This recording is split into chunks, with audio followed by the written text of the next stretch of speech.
ఎవరూ అధిరోహించలేని పర్వతం. Mount Everest కంటే కైలాస పర్వతం ఎత్తు తక్కువే అయినప్పటికీ ఇప్పటి వరకు ఎవరూ దీనిని అధిరోహించలేకపోయారు. పైకి వెళ్లాలని ప్రయత్నించిన వారు దారి తప్పిపోవడం, అకస్మాత్తుగా భయంకరంగా వాతావరణం మారిపోవడం లేదా ప్రాణాలు కోల్పోవడం జరిగింది.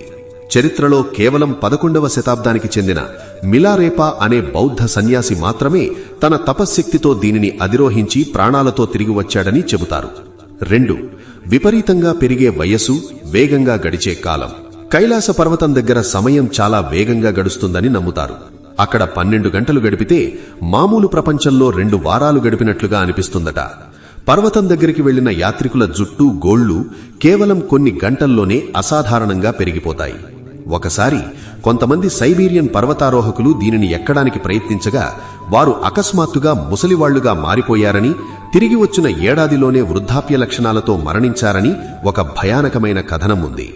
దీని వెనుక అత్యంత శక్తివంతమైన అయస్కాంత క్షేత్రాలు ఉన్నాయని కొందరు శాస్త్రవేత్తలు అనుమానిస్తున్నారు.